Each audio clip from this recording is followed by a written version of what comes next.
everyone, I'm Alexa Donne, and today I want to talk about giving up.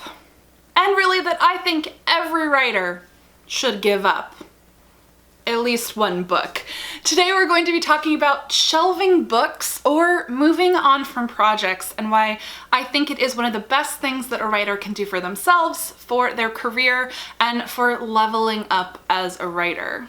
I think a lot of people think that giving up on a book is a shameful thing, that they should feel guilty or bad if they no longer want to work on something, if they're not feeling it, or if something that they've spent many years of their lives on just isn't working in querying or what have you. But I'm here to tell you there isn't any shame in it. It is an upsetting and painful process, but an essential one. This can mean giving up on a work in progress that just isn't gelling, or giving up on a completed book.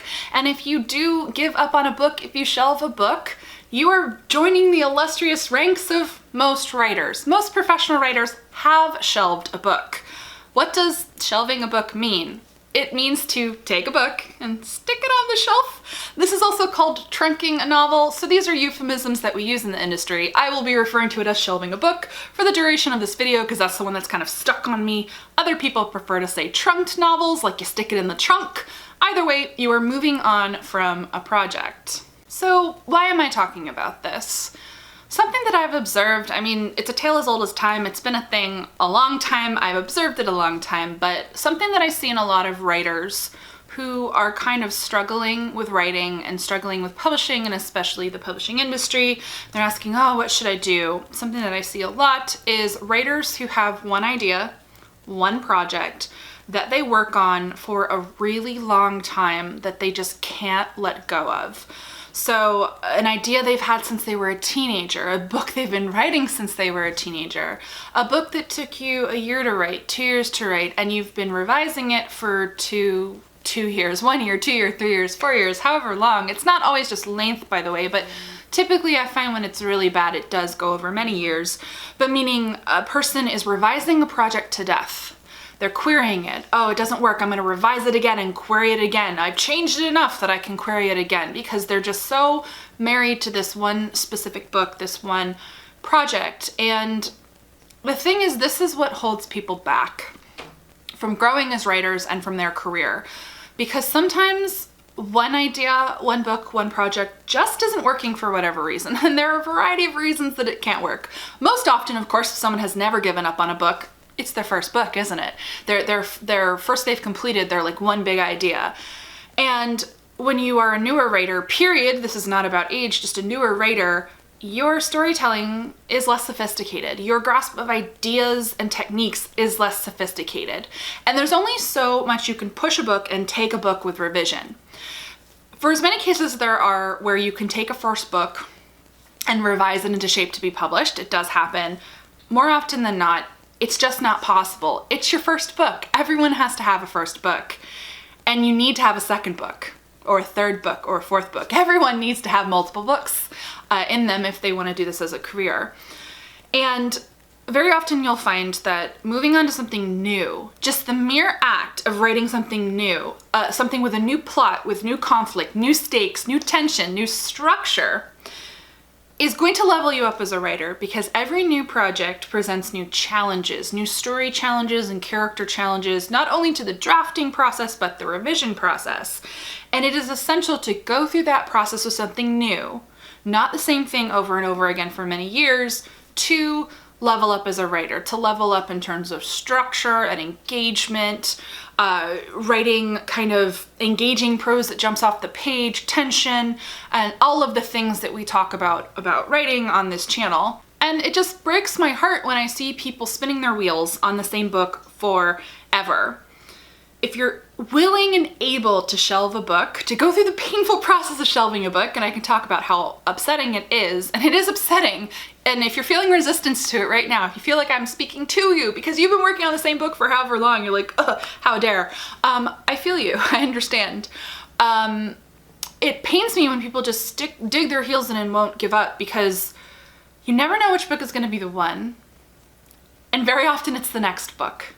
And if it's not the next book, it's the one after that. I'll tell you, for me, it was book number 3. And that was after 2 painful shelving processes with 2 books, and one was really painful. But it's the best thing I ever did for my writing and the best thing I ever did for my career. So let's talk more about me. So I've shelved 2 books, as I just said. The first one was my first ever novel. I am one of those fortunate individuals. My first ever novel, I was able to revise it into shape to get an agent. We went on submission with it and no one wanted it. So shelving that was just a matter of running out of options. I believe that went out to 27 editors in the YA industry and just no one wanted it. So the choice was in a way made for me.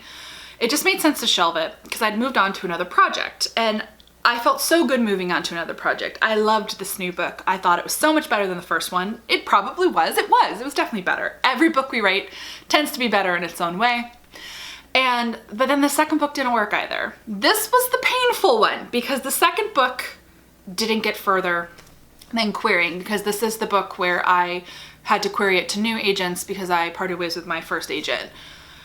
Shelving that book, I've told this story many times. It's been in my newsletter and I've had it in a couple videos. I was so angry. I felt so defeated because I'd poured so much of myself into it, my heart and my soul. I spent a year and a half on the first draft and first revision. I worked more on it for another 6 months. I went through a couple of revisions, and I just felt like if nobody wants this book that is so me, then they don't want me. And then I wrote Brightly Burning as my FU publishing novel, and it was the one. And hindsight is always 20/20. Shelving my second book is the best thing I ever did. Deciding not to query it anymore, not to revise it again, just to put it aside and try something else. And then writing Brightly Burning, writing it fast, writing a retelling, learning about structure, taking an inert third act. Jane Eyre doesn't have much of a third act, and creating structure. That's when I learned how to write a page turner, like how to really do it. I learned so much about structure and plotting, and I learned so much about revision because I did have to do several major revisions to get that book sold. And then that brought me to my 4th book, second book being published. The Stars We Steal the book taught me so much. It was so hard to write and it was so hard to revise. But again, all of these things have taught me so much. And so I went back and I read my second book again last year, and it wasn't as good as I remembered. Parts of it were good, but something was missing. And so shelving that book was the best thing I ever did. I'm trying to imagine a version of my life where for the last 4 years I hadn't let go of that book. I wouldn't be where I am today. Letting go of that book is the best thing I ever did. Which brings me to, you don't have to give up forever. Giving up in the moment is not defeat. It's not giving up forever. First of all, it's not defeat because you're giving up on a book to write another one. Forward momentum is always really important. You should always be moving forward. Trudge forward with positivity and hope. But shelving is not forever. So I want to go back to my earlier books. I don't know exactly how or exactly what I'm gonna do, whether it's gonna be throwing one of them up on Wattpad because they're polished enough. They're not publishable quality, but they're not bad. Or I might polish them more and self-publish. I might basically mine the dead carcass of these books to write new books. I might do that with my first one. There were things I loved about it, but I don't know if it works now in the market, and I've just grown so much as a writer. I can't even bring myself to read my writing in my first book because I have a feeling it's really gonna feel juvenile to me. But there are things about it that I love. So I might take the cool parts and develop a new book idea. And you do have to recognize when something that you loved at one point that was essential to your growth as a writer can't be revisited as it is, that it is about mining the best parts of it, because some books really do just need to stay in the trunk. But I will tell you a story of a writer that I know, just to offer some of you some hope. Her name is Amanda Foody. Many of you may be familiar with her. She is a current YA author. Her debut was Daughter of the Burning City, and her book Ace of Shades came out last year. She's got a sequel coming out. So Ace of Shades was Amanda Foody's first book. First one she wrote, and it didn't work. She shelved it.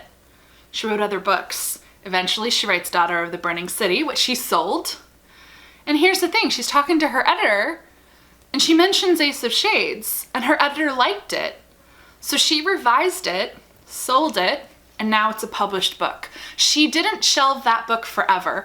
She's not the only person this has happened to. It does happen. So this is me offering you the hope that shelving now is not shelving forever, unless it is, and it's okay if it is, that every book has its own meaning in your life, its own meaning in your writer's journey, and you kind of have to see where things fall. But if you refuse to move forward, if you stay spinning your wheels in one place, you'll never see that growth.